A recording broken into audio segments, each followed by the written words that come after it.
अस्सलाम वालेकुम। प्रोग्राम में खुशामदीद। सबसे पहले आज की अहम खबर। कल हमने एडिटोरियल किया और उसमें हमने एक बच्ची का वाक़या दिखाया जो दो दहशतगर्द उसको वहाँ पे उस पर तशद्दुद कर रहे थे बन्नू के इलाके खैबर पख्तूनख्वा में, और हमने खैबर पख्तूनख्वा हुकूमत की गवर्नेंस पर सवालात उठाए थे और पूछा था कि इतना जुल्म हो रहा है वहाँ पे, दहशतगर्दों के कब्ज़े में है वो इलाके और वहाँ पे वो अपना जो माइंड सेट है वो इम्प्लीमेंट कर रहे हैं, तो इसका इलाज क्या है।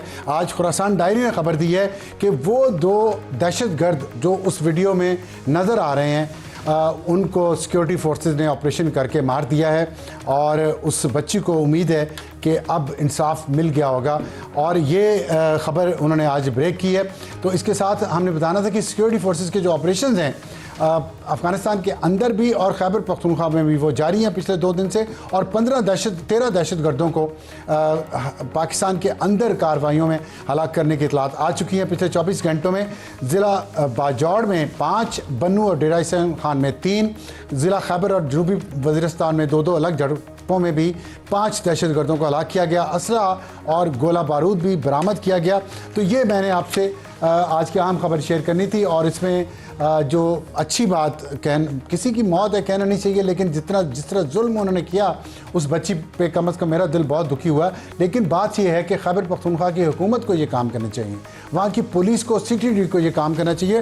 तो खैबर पख्तूनख्वा हुकूमत की जिम्मेदारी है कि वो आगे बढ़ के अपनी जिम्मेदारी को पूरा करे और सूबे के अमन व अमान को बेहतर करने में अपना रोल प्ले करे। आज के प्रोग्राम का तारुफ हमारी आज की टॉप स्टोरी होगी। 11वां दिन है मशरिक़ वस्ता में जंग का, और ये ऑयल वॉर के बाद अब ये एक आबी जंग बनती जा रही है। पीने के पानी के ज़ख़ीरे और डिसैलिनेशन प्लांट्स जो पानी को साफ, समंदर के पानी को साफ करके पीने के काबिल बनाते हैं, इस्तेमाल के काबिल बनाते हैं, उस पर हमले शुरू हो गए हैं दोनों अतराफ से। और तेहरान पर जिस वक्त मैं आपसे ये बात कर रहा हूँ, इस वक्त तेहरान में बारिश हो रही है और वो बारिश तेल की हो रही है, और वो इसलिए हो रही है तेहरान में कि बिल्कुल साथ रिफाइनरी पे हमला किया है इसराइल ने, जिससे वो तबाह हो गई है और उसके जो बादल उठे हैं उसका वो पूरा तेल पूरे तेहरान पे वो गिरा रहे हैं। और इस पे सिचुएशन क्या है, इस पर हम बात करेंगे। हमें ज्वाइन करेंगे रियाद सऊदी अरेबिया से अली के चिश्ती जो माहिर हैं बैनुल अक़वामी अमूर के, और इफ्तिखार फिरदौस जो माहिर हैं अफ़गान अमूर के और एडिटर हैं खुरासान डायरी के। हमारा आज का हॉट इशू होगा रमज़ान पैकेज। 3 रमज़ान को हमने ये बताया था कि किस किस सूबे ने और वफाक ने आम गरीब आदमी के लिए क्या क्या रमज़ान पैकेज अनाउंस किया है। आज 18वें रोज़े हम इस बात का जायज़ा लेंगे कि उन पैकेजेस पे किस किस हुकूमत ने कितना अमल किया है, लोगों तक, गरीब लोगों तक कुछ पहुंचा है या नहीं पहुंचा। ख़ास तौर पे जब पेट्रोलियम की प्राइसेस बढ़ गई हैं जंग की वजह से, 55 रुपये पर लीटर बढ़ा दिया गया है, लेकिन हम देखते हैं कि FBR रेवेन्यू अपना पूरा नहीं कर सका और उसका भी बोझ आम आदमी पे डाल दिया है। तो ये पैकेज उसमें क्या हेल्प कर सकता है, हम इस पे बात करेंगे अपने नुमाइंदगान से वफाक में भी और सूबों में भी। और हमारा आज का एडिटोरियल होगा ईरान पर हमला अमेरिका को महंगा पड़ गया कैसे, कितना पैसा लग रहा है और कांग्रेस इस पे क्या कह रही है। ये जंग है या ये ऑपरेशन है, इसको ऑपरेशन का नाम क्यों दिया जा रहा है, जंग क्यों नहीं कहा जा रहा है, जिसमें अब तक तकरीबन 20 ममालिक शामिल हो चुके हैं। शुरू करते हैं हमारी आज की टॉप स्टोरी। अली से हमारे साथ हैं इफ्तिखार फिरदौस, यहाँ से पाकिस्तान से हमारे साथ मौजूद हैं, पेशावर से। इफ्तिखार साहब, पेशावर आपके पास आता हूँ। आपकी खुरासान डायरी ने ख़बर भी ब्रेक की है, वो जो बच्ची पे जुल्म हो रहा था उसमें आपकी खबर के मुताबिक 2 तो मार दिए गए हैं दहशतगर्द जो जिम्मेदार थे जुल्म के।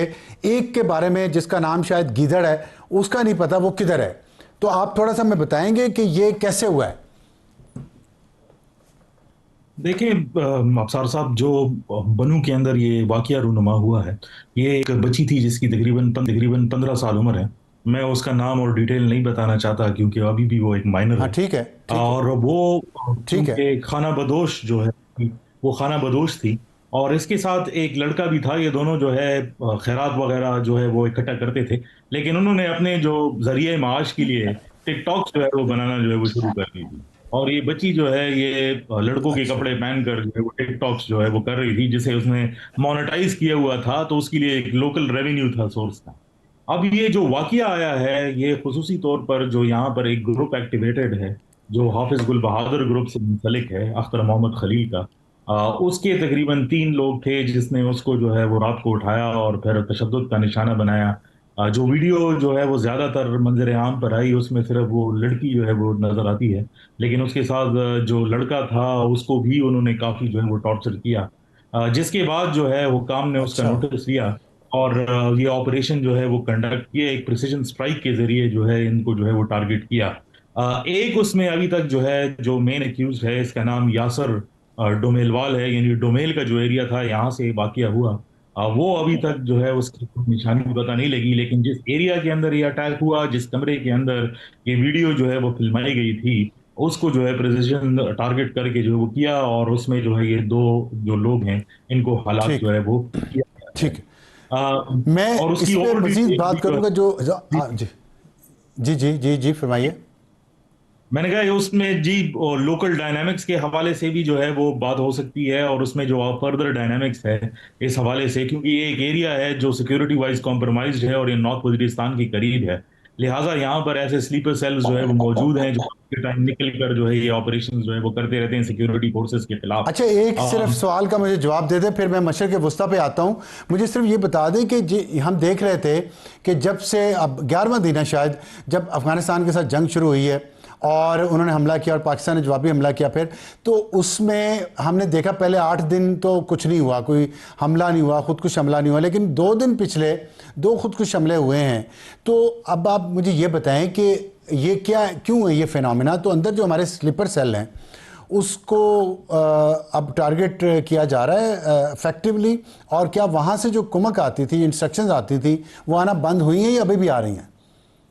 देखें, ये भी एक आपका सवाल काफी जो है वो पर्टिनेंट है। जो सुसाइड अटैकर है उसकी भी निशानदही हो गई थी, और ये भी तकरीबन कोई 16 साल का लड़का था जो अपने घर से गायब था, और इसकी भी जो इन्फॉर्मेशन आ गई, क्योंकि लोकल कबाइल ने उसको जो है वो रिट्रीव करने की कोशिश की। लेकिन यहाँ पर जो ग्रुप जिसको उसूदुल खुरासान कहते हैं, जो भी हाफिज गुल बहादुर के साथ एफिलिएटेड है, उन्होंने उसको अपनी फैमिली से देने से जो है वो इनकार जो है वो कर दिया था। हालांकि उनको पता था और उन्होंने रिपोर्ट भी किया था कि बच्चों को वापस जो है वो रिकवर करे।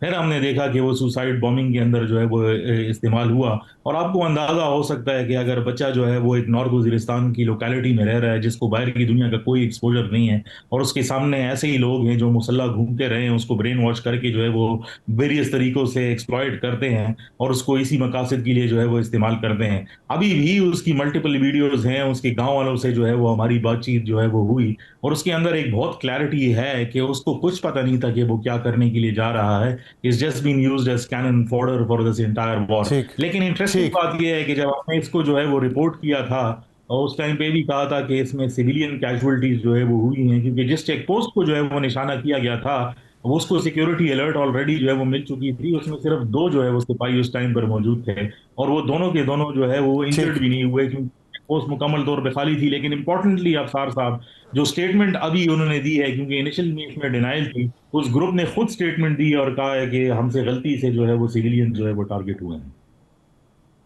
गलती से आप इतना अरसे से गलती से किए जा रहे हैं, इस पे बात हम करते हैं। मशरक़ वस्ता में मैं आपका व्यू लेना चाहता हूँ, बहुत आपके पास इंटरेस्टिंग इन्फॉर्मेशन है। अली के चिश्ती साहब, आप रियाज में मौजूद हैं, ज़रा बताइएगा, हमारे यहाँ लोगों को, पाकिस्तानियों को बड़ी तशवीश है कि सऊदी अरब में जो पाकिस्तानी हैं, क्योंकि दुबई में भी 2 मज़ीद पाकिस्तानी मारे गए हैं ये हमले में जो ईरान की तरफ से हो रहे हैं, 2 पाकिस्तानी पहले भी मारे जा चुके, 4 हो गए हैं। तो सऊदी अरब में सिचुएशन क्या है? ख़ास तौर पर अभी मैं पढ़ रहा था, अब्बास अरागची साहब का बयान आया है कि अमेरिकी अड्डे किसी भी सरजमीन पर हों निशाना बनेंगे, और साथ कल सऊदी अरब ने यह कहा है कि अगर अब ईरान ने टारगेट किया सऊदी अरब के अंदर किसी भी जगह को, तो उसको हम रिटेलिएट करेंगे।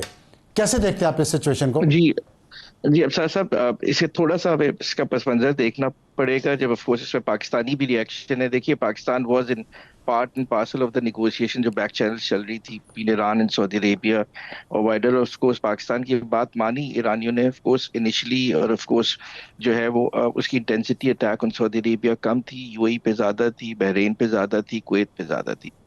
अब वो हुआ ये कि ऑफ कोर्स कि जब प्रेसिडेंट ऑफ ईरान जो है वो कल उन्होंने एक स्टेटमेंट दिया कि जी वी अपोलोजाइज कि हमारे नेबर्स को हम हिट नहीं करना चाहते, तो उसके 20 मिनट बाद यूएई पे अटैक हुआ, बहरीन पे अटैक हुआ, कुवैत पे अटैक हुआ, फिर सऊदी अरेबिया पे ऑफ कोर्स अटैक हुआ, फिर ड्रोन्स भी है, और आज भी यही सिलसिला है। तो इससे एक बात वाज़ेह हो जाती है from the Middle east perspective.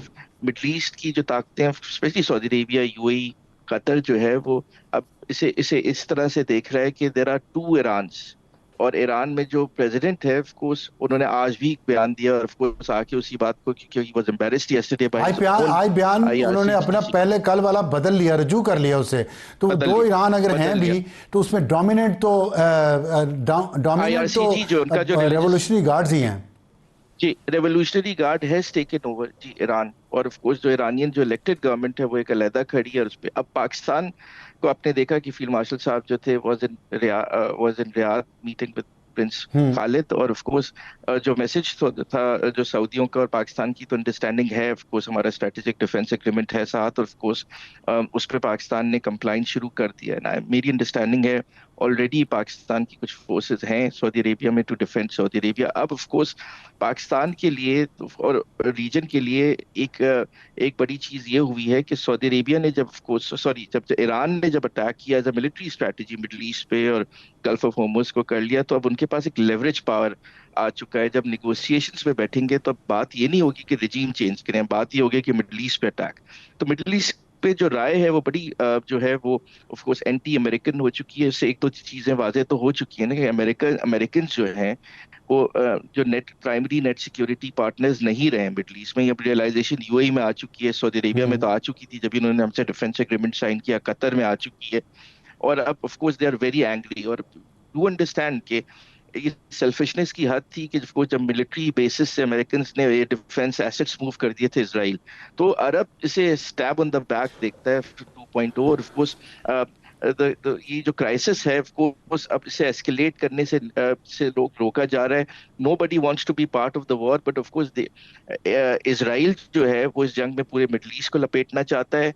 Iran के कुछ हिस्से हैं, मैं समझता हूँ कि ऑफ कोर्स जो कि आईआरसीजी के हैं वो भी इसे लपेटना चाहते हैं, और everybody wants to de escalate because इस और मैं समझता हूँ कि ये 5-8 दिनों में जंग देखिए आपने ये बड़ा अहम पॉइंट बताया है कि everyone else wants to de escalate, लेकिन रेवोल्यूशनरी गार्ड्स और इसराइल चाहता है कि ये फैले जंग। तो इस वक्त कमांड तो उन्हीं दोनों के हाथ में है। इसराइल ने तो ट्रंप को भी काबू किया हुआ है और ट्रंप की मजाल नहीं है, हिम्मत नहीं है कि वो हिल जाए। तो फिर आप इस सिचुएशन को आगे कॉम्प्लिकेटेड होते हुए देख रहे हैं। आप तो मुझे जो आप साउंड कर रहे हैं बड़े ऑप्टिमिस्टिक साउंड कर रहे हैं, which I want to hear as well, लेकिन रियलिटीज जरा थोड़ी सी डिफरेंट नहीं है ग्राउंड पे। सिचुएशन कॉम्प्लिकेटेड नहीं है मजीद। बिकॉज यहाँ पे अभी बैक चैनल बातचीत हो रही है। देयर वुड बी, देखिए ये जो जंग जो है ना वो रुकेगी हार्ड पावर से नहीं, सॉफ्ट पावर से, जैसे इकोनॉमी कहते हैं, तो इकोनॉमिक कंपल्शंस। किसी की बात मानी जाएगी, किसकी बात मानी जाएगी? अब तो रशिया भी इंटेलिजेंस शेयरिंग कर रहा है ईरान के साथ, तो कौन करेगा फिर? रशियन सब कूद पड़े हैं ऑफ कोर्स, तो उसमें जो है जो ऑयल प्राइसेस बढ़ेंगी। देखिए वी नीड टू अंडरस्टैंड कि जो ऑयल है जो $90-95 का पहुंच गया है, अगर इससे बढ़ा तो अमेरिकन की इकोनॉमी तबाह होगी। ईरान खुद अंडर प्रेशर है, जो यूएई में आपको जो उसने हमले किए इंटेंसिटी, आज बैलिस्टिक मिसाइल्स फायर किए ऑफ कोर्स उन्होंने ड्रोन्स के साथ। तो डू अंडरस्टैंड कि यूएई में पूरी ईरान की ब्लैक इकोनॉमी फंड होती है, वहां पे बैंकिंग चैनल्स हैं वो उसने रोक दिए हैं। तो ईरान भी अंडर बहुत ज्यादा स्ट्रेस है, और ये जो आर्मागेडन सिनारियो बना लिया है ईरान ने, जो आईआरसीजी सुसाइडल बन गई है, तो डी एस्केलेशन इस तरह होगी कि आपकी जो ऑयल प्राइसेस बहुत ज्यादा बढ़ेंगी, तो वेस्ट जो है यूनिलैटरली जो है वो रोकेगा अपने आर्मागेडन सिनेरियो। तो अमेरिका ने भी बना लिया है, नेतन्याहू ने भी बना लिया है, सब एक ही रास्ते। हाँ, वो तीनों का पॉइंट ऑफ व्यू। मगर आउट ऑफ इकोनॉमिक कंपल्शंस ना ये जंग रुकेगी, क्योंकि कोई अफोर्ड नहीं कर सकता। अगर देखिए ऑयल जाता है $120-130, तो आप सोचिए पाकिस्तान जैसी इकोनॉमी में 350-400 रुपए, 450। लेकिन पाकिस्तान की बात कौन सुनेगा? बात तो असल सुनेगा अगर तो यूरोप की और चीन की और रूस की सुनी जाएगी, क्योंकि अब बाकी मुझे बताए इफ्तिखार से भी ये बताएगा कि क्या चीन कोई रोल प्ले कर सकता है इस वक्त मिडल ईस्ट में जो सिचुएशन है, क्योंकि रूस तो लग रहा है अपनी जंग में भी फंसा हुआ है, उसकी अखलाकी हैसियत भी इतनी बेहतर नहीं है अपनी जंग की वजह से, और साथ वो अब इंटेलिजेंस शेयरिंग जो कर रहा है ईरान के साथ। उसके बाद कौन ऐसा रहा? यूनाइटेड नेशन को अमेरिका नहीं मानता, यूरोप को नहीं मानता, क्या चीन कोई रोल प्ले कर सकता है? जी, चीन का जो अभी तक जो स्टेटमेंट आया है और जो स्टैंड सामने आया है वो काफी पैसिव नजर आया है अफसार साहब। और उनकी जो फॉरेन पॉलिसी है और उनके जो फॉरेन अफेयर्स हैं, उन्होंने कंसिस्टेंटली एक बात की है। जब वेनेजुएला वाला वाकया भी हुआ और जब ईरान का वाकया भी हुआ, दोनों बार उन्होंने कहा कि हमारा उनके साथ कोई डिफेंस एग्रीमेंट दोनों ममालिक के साथ नहीं है। That's the only statement they gave. और कंसिस्टेंटली एक ही बात करता हुआ आया है कि डिप्लोमेटिकली इसको जो है वो हल करना चाहिए। लेकिन अगर आप इस सिचुएशन को देखें, और आपने एक बात की यूरोप के हवाले से, मेरे नज़दीक जो तीन अहम फैक्टर्स हैं, एक का जिक्र तो आपने जो है वो कर दिया कि इकोनॉमी होगा और ऑयल, क्योंकि स्टेट ऑफ हॉर्मज़ जो है वो आपके 47% जो ग्लोबल एनर्जी रिसोर्स है उसके ज़रिए जो है वो राउट होती है। और कल से जो हम मैसेजिंग देख रहे हैं, उसमें अगर हुसीज जो यमन से हैं, उन्होंने भी वो भी जंग में कूदने के लिए जो है वो तैयार हैं। तो जो बाबुल मंदब अगर जो है वो बंद हो जाता है, जो एक ऑल्टरनेट रूट रहा है हॉर्मज़ से ऑयल पहुंचाने के लिए, so it's going to be a major energy crisis in the world. सिर्फ ऑयल नहीं है, बल्कि यूरोप के अंदर ऑब्वियसली एलएनजी और एलपीजी जैसे जो है पेट्रोलियम प्रोडक्ट्स, उनकी भी जो है वो किल्लत जो है वो महसूस होने लग जाएगी। और हम तो ऑलरेडी जो है वो अफेक्टेड हैं, फ्यूल प्राइसेस का जिक्र भी आपने किया। लेकिन इंपॉर्टेंटली दो ऐसे फैक्टर्स हैं जिनको अभी तक जो है मैंने देखा नहीं कि लोग डिस्कस कर रहे हैं। एक तो यूरोपियन फैक्टर, क्योंकि ये जो अली जो बात कर रहे हैं वो इम्पोर्टेंट इसलिए है क्योंकि बातचीत जो है वो होगी, और बहुत सारे ऑब्जर्वर्स, डिप्लोमैट्स और जो हमारे फ्रेंडली ममालिक हैं, अगर उनका एनालिसिस भी हम देखें तो उसके अंदर यही बात सामने आती है कि ये जंग किसी वक्त तक रुकेगी। और उसके दो मेजर फैक्टर्स हैं, एक ये कि इकोनॉमिक, और दूसरा ये कि जो जंग लड़ी जा रही है, डिस्पाइट द फैक्ट कि यूएस और इसराइल के साथ अपना आर्सेनल जो है वो बहुत ठीक। ज्यादा है, लेकिन वो ईरानियन इकोसिस्टम के अंदर जो है वो लड़ रहे हैं। तो दोनों को रिप्लेनिशमेंट की जरूरत पड़ेगी ठीक। ताकि वो आर्सेनल जो है उसको जो है इम्प्रूव कर सके। और तीसरा जो है इंपॉर्टेंट फैक्टर है वो ठीक। ऑब्वियसली पॉपुलेशन डायनामिक्स का है, जिसमें बहरीन और पाकिस्तान जो है वो स्टैंड आउट करते हैं शिया पॉपुलेशन के एतबार अच्छा, से। ब्रीफली बता दीजिएगा, अफगानिस्तान के इशू पे भी चीन ने कोई मीटिंग की है, चीन के सफीर ने वहाँ पे अफगानिस्तान में मुल्ला मुत्तकी से, वो कोई ब्रेक थ्रू हो जी सकता है वहाँ पे? जी, तो वो मैं बहुत क्लियरली आपको जो है अब सार साफ बता दूं, जितने जराए से चाइना में बात हुई है या पाकिस्तान के अंदर बात हुई है, स्पेशल एडवाइजर थे जो आज उधर अफगानिस्तान में जो उनके एक्टिंग फॉरेन मिनिस्टर है मुत्तकी साहब, उनसे उन्होंने मुलाकात की और उसमें वही रिवायती स्टेटमेंट है। और वो कल या परसों जो है वो अच्छा। इस्लामाबाद में होंगे और उनका पैगाम जो है वो लेकर आ रहे हैं। इम्पोर्टेंटली ये है कि ठीक। ठीक पाकिस्तान है। के स्टैंड के अंदर जो है 5 पॉइंट्स हैं, जिसके अंदर वो बात जो है वो जरूरी है कि इस बार उन्होंने ये बात की है कि ना सिर्फ जो है वो तालिबान जो पाकिस्तानी हैं उस साइड पर जो पाकिस्तान को टारगेट कर रहे हैं उनके खिलाफ एक्शन लेना होगा, बल्कि उनको पाकिस्तान की हैंड ओवर भी करना है। तो मसला जो सारी बात का है वो ये है कि जो पाकिस्तान का पॉइंट है वो तालिबान मानेंगे या नहीं, वही उसका डी एस्केलेशन होगा। इसके बगैर मुझे कोई बाहर का रास्ता ठीक है। नजर नहीं आता। ठीक। अब ठीक। साहब अली बस साहब, बस एक आखिर में कहूंगा कि सिर्फ ये बता दें, ये बता दें, सिर्फ प्रोग्राम हमारा वक्त बिल्कुल ख़त्म हो रहा है, कि जो कॉस्ट है वॉर की, पहले ऑयल वॉर थी, अब ये आबी जंग भी बन जाएगी, जो पानी नहीं, साफ करने के प्लांट्स पे हमले शुरू हो जी गए। जी जी आबी जंग तो बन चुकी है ये, ऑफ कोर्स। और मैं उसे स्टार्ट देखता हूँ जब से आपने देखा कि एक ईरानियन वॉरशिप को टारगेट किया था। Of course it started with that.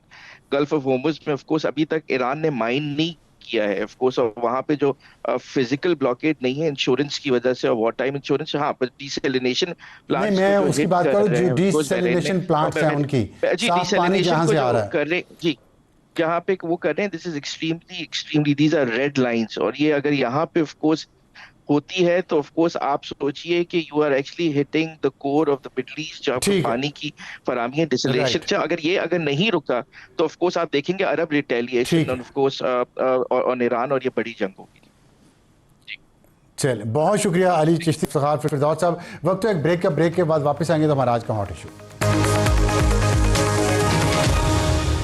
Programme में दोबारा खुशामदीद। हमारा आज का हॉट इशू रमज़ान पैकेज पूरे पाकिस्तान में सूबों ने, वफाक ने अनाउंस किया, क्या ये लोगों तक पहुंचा या नहीं पहुंचा, इस पे बात करेंगे। इससे पहले हमने 3 रमज़ानुल मुबारक को एक प्रोग्राम किया था, उसमें हमने रमज़ान पैकेजेस की तफसीलात बताई थी, किस सूबे ने कितना किया है, वफाक ने कितना किया है, और आज हम उसका फॉलोअप कर रहे हैं। आज हम आपको ये बताएंगे कि हुकूमतों ने जो दावे किए उस पर कौन सी हुकूमत कितना पूरा उतरी या नहीं उतरी। इसमें हमारे साथ मौजूद हैं कासिम अरशद साहब, नुमाइंदा समा लाहौर से, अलीना शाहिद हैं नुमाइंदा समा इस्लामाबाद से, शहाबुर रहमान हैं नुमाइंदा समा पेशावर से, और नूरुल आरफीन हैं नुमाइंदा समा कोयटा से। आप सोच रहे होंगे कराची से क्यों नहीं है कोई भी नुमाइंदा, इसलिए कि सिंध की हुकूमत ने कोई रमज़ान पैकेज अनाउंस नहीं किया था अपने सूबे के अवाम के लिए, और उन्होंने शायद बेनज़ीर इनकम सपोर्ट प्रोग्राम के तहत ही वो उन्होंने जारी रखा हुआ है जो कुछ भी था रमज़ान के हवाले से भी।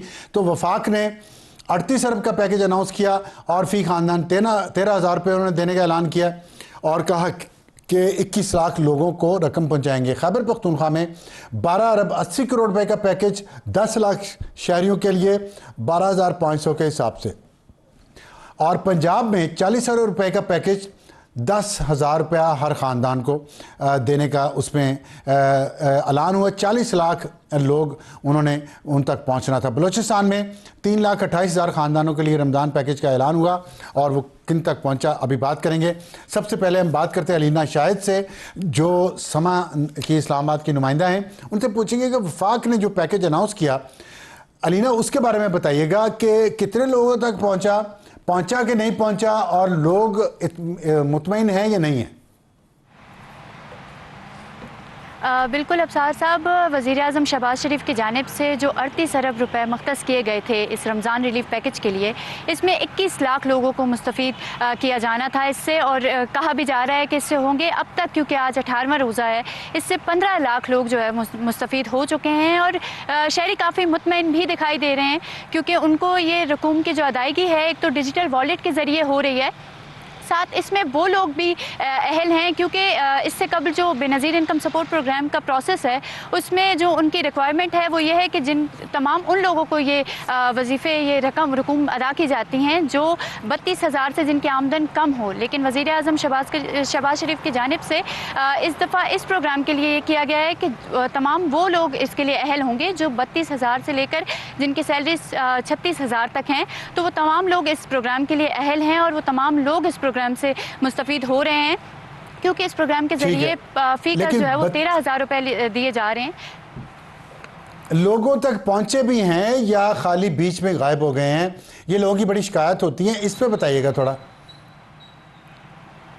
बिल्कुल सर, वैसे अमूमन ज़्यादा ये शिकायत आती हैं कि हम तक ये रकम नहीं पहुंची और कहा गया था, ऐलानात हुए, लेकिन इस दफ़ा क्योंकि ये तमाम प्रोसेस जो है वो डिजिटल तरीके से किया गया तो अब लोगों का ये कहना है कि उन तक ये रकूम जो है वो पहुंच गई हैं और उनके पास ये डिजिटल वॉलेट के ज़रिए आई हैं। उन्होंने अपना जो रजिस्टर अपने आप को करवाया था उसके बाद, लेकिन आपने बताया कि 32,000 से 36,000 तक के जो लोग हैं जिनकी तनख्वाह है माहाना, उनको ये उस क्वालिफाई करते हैं। लेकिन हमने देखा कि अभी पेट्रोल और डीजल की प्राइसेस बढ़ा दी गई हैं, जंग उस वक्त नहीं थी, अब शुरू है और उसमें पेट्रोल की प्राइसेस ऊपर चली गई, 55 रुपये फ़ी लीटर। उसका बोझ जो पड़ेगा लोगों पे जिनकी सैलरी 60-60 हज़ार है, वो भी समझते हैं कि 300 तक तो 300 रुपये पर लीटर तक तो अफोर्ड कर सकते थे, उससे ज़्यादा अफोर्ड करना बहुत मुश्किल है। तो हालात तो काफ़ी ख़राब है। खैबर पख्तूनख्वा में मैं बात करूँगा, अभी हमारे साथ मौजूद है शहाबुर रहमान। शहाब, ये बताइएगा, वफाक और सूबे का कोई ना कोई टसल तो चलती रहती है, लोगों को सहूलत पहुँचाने में भी दोनों का कोई मुकाबला है। आप बताएंगे कि खैबर पख्तूनख्वा की हुकूमत ने जो किया है वो उसके मुताबिक लोगों की वहाँ राय क्या है और क्या लोग मुतमईन हैं या नहीं? जी देखिए अफसार साहब, यहाँ पर तो सबसे जो हुआ रमजान जब शुरू हुआ था उससे चंद दिन कबल काबीना का एक इजलास हुआ था। काबीना के इजलास में ये तय पाया था कि पहले ही रमजान से जो है जितना भी ये रिलीफ पैकेज है ये तमाम तर जितने अफराद हैं उसमें तकसीम किया जाए, लेकिन वो पहले ही ताखीर का शिकार हो गया और 15 रमजान से बाकायदा तौर पर इसका आगाज हो गया है। जब हमने ताखीर के हवाले से सूबाई जितने भी रहनुमा थे, वज़ीर आला, उनसे हमने बात की तो उनका ये कहना था कि इसमें जो है सबसे बड़ा मसला ये आया था कि पहले से ही एहसास प्रोग्राम या बेनज़ीर इनकम सपोर्ट प्रोग्राम में जो अफराद रजिस्टर्ड थे तो वो इसमें रिफ्लेक्ट हो रहे थे, तो उसकी वजह से टेक्निकल इशू की वजह से ये प्रोग्राम जो था वो ताखीर से शुरू हुआ है। अब तक जो है 3 लाख से ज़ायद अफराद को ये रमज़ान पैकेज जो है वो दिया जा चुका है और अब इसका डिजिटल तरीके से ये तमाम तर रकम जो है वो मुस्तहक़ अफराद में जो है वो तकसीम की जा रही है। इसमें शिकायत अब तक ये सामने आ रही है, जितने भी दीगर अजला में लोग हैं वो अक्सर ये शिकायत करते हैं कि असल में इसका जो टास्क था वो सूबाई असम्बली के मेंबरान और कौमी असम्बली के मेंबरान समेत पाकिस्तान तहरीक इंसाफ के तंजीम अहदेदारान को ये टास्क दिया गया था कि अपने अपने अजला से 5-5 हज़ार जितने भी अफराद हैं उनकी लिस्ट तैयार की जाए। तो इन ही अजला से, तो इसका मतलब है जो तहरीक इंसाफ से जिनका ताल्लुक नहीं है उनके हलकों में ये इमदाद गरीब आदमी तक नहीं पहुंची। एग्जैक्टली लोगों की यही शिकायत मौसूल हो रही है। ये तो बड़ी ज्यादती की बात है, ये तो ज्यादती की बात है। हुकूमत तो सबके लिए एक जैसा उनको होनी चाहिए नज़र।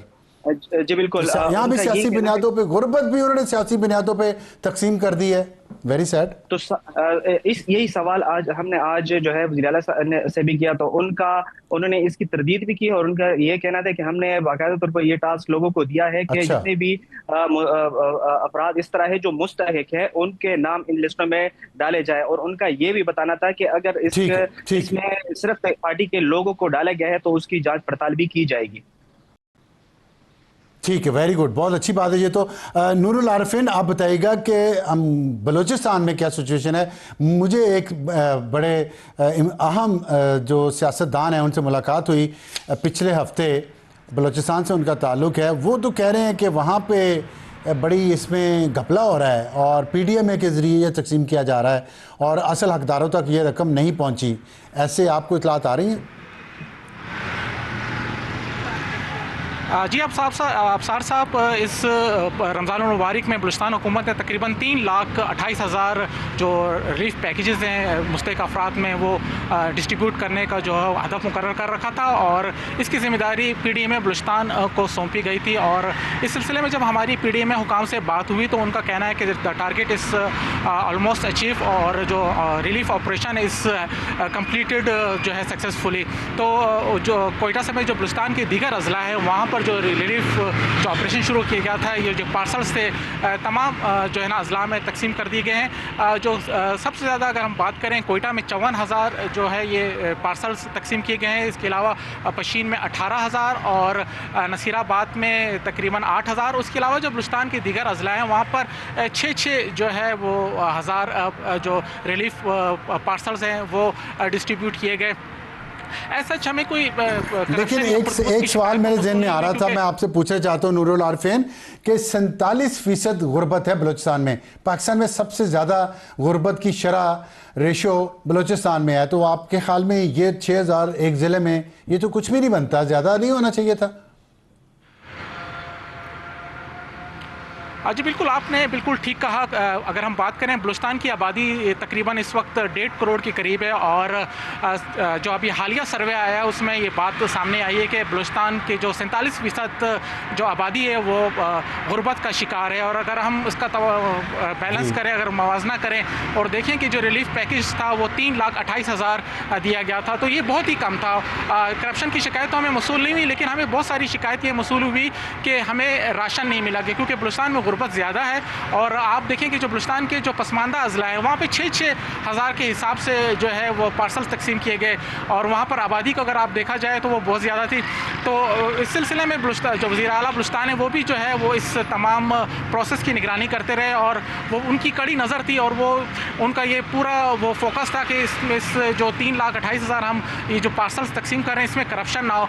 इसलिए उन्होंने एक कमेटी भी तश्कील दी और इसकी कमेटी की जो वो हेड थे वो डिप्टी कमिश्नर कर रहे थे और उसके नीचे तमाम जो है वो मेंबर्स थे और जिनमें सिक्योरिटी फोर्सेस के जो है ना एहलकार भी थे जो इस तमाम उसको अमल को शफाफियत को देख रहे थे। लेकिन आपकी जैसे इल्म है कि बलूचिस्तान जो है वो पसमानदा सूबा है और उसके वसाइल इतने ज़्यादा नहीं है, फंड्स की भी कमी है। और अगर हम देखा जाए तो 1.5 करोड़ की आबादी को तकरीबन 60 लाख अफराद को जो है राशन मिलना चाहिए था, लेकिन बलूचिस्तान हुकूमत के पास इतने वसाइल नहीं है और ना ही यहाँ पे कोई फलाई इदारे इतने मजबूत हैं, लेकिन मिला है 3,28,000 को। बहुत शुक्रिया। कासिम अरशद साहब की तरफ मैं चलता हूँ, वक्त कम है, लाहौर में हमारे साथ मौजूद हैं। कासिम साहब बताइएगा, पंजाब ने क्या किया है? यहाँ तो सबसे बड़ा पैकेज था, सबसे बेहतर तरीके से इस्तेमाल भी हुआ कि नहीं?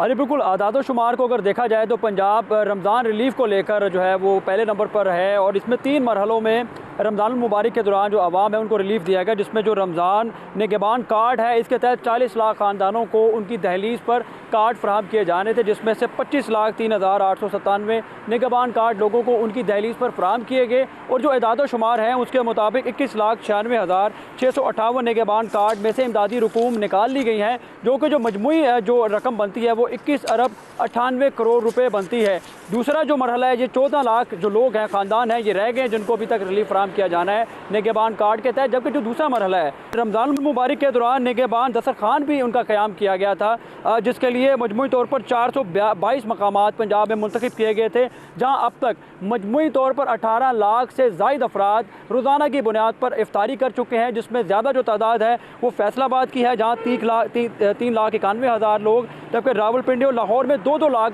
जो अफराद हैं उन्होंने अब तक इफ्तारी की है। जो तीसरा मरहला है वो यह कि रमज़ान मुबारक के दौरान रमज़ान बाज़ार सस्ते रमज़ान बाज़ार का इनेकाद किया गया है, जहाँ पर आम जो शहरी हैं कोई भी खरीदारी के लिए जाए। ये पैकेज के अलावा है ना, ये सब कुछ ये पैकेज के अलावा है ना? बिल्कुल बिल्कुल। और ये जो तीसरा बहुत शुक्रिया, इसमें 15% तक रियायत दी गई है। जी मुकम्मल कर लें।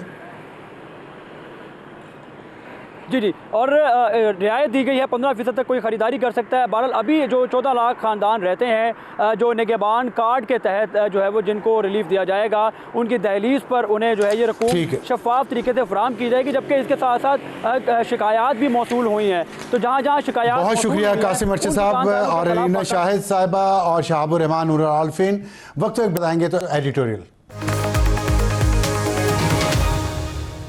वक्त हमारे आज के एडिटोरियल का। आज का एडिटोरियल हमारा है ईरान पर हमला अमेरिका को महंगा पड़ गया, और ये महंगा माली तौर पे नहीं सिर्फ पड़ा, समाजी तौर पे सियासी तौर पे भी ट्रंप की हुकूमत इस वक्त मुश्किलात में है। और पेंटागन ने कांग्रेस को बताया कि उसे पहले हफ्ते में जंग पे $6 बिलियन अमेरिका के खर्च हो चुके हैं। सबसे ज़्यादा $4 बिलियन असले और हथियारों पर, और उन $4 बिलियन में से भी सबसे ज़्यादा पैसे इस बात पर खर्च हुए हैं जो इंटरसेप्टर इस्तेमाल कर रहा है अमेरिका का निज़ाम, उन ईरानियन मिज़ाइल और ड्रोन्स को रोकने के लिए जो खलीजी ममालिक पर फेंके जा रहे हैं, इसराइल पर फेंके जा रहे हैं और अमरीकी अड्डों को जिससे निशाना बनाया जा रहा है। और ये रिपोर्ट दिया न्यूयॉर्क टाइम्स ने, उसके मुताबिक अभी ईरान का सिर्फ 50% जो मिज़ाइल का और ड्रोन का ज़ख़ीरा वो खर्च हुआ है। तो अभी सोचे 50% मज़ीद रहता है, वो खर्च होगा तो क्या होगा, क्योंकि इंटरसेप्टर्स भी अब कम हो गए हैं। इसके साथ साथ अमेरिका को सियासी तौर पर मुश्किलात हैं, कांग्रेस इसकी अप्रूवल नहीं दे रही, इसलिए अब अमेरिकन एडमिनिस्ट्रेशन ने अपना जो नैरेटिव है वो बदल लिया है। वो कह रही है ये जंग नहीं है,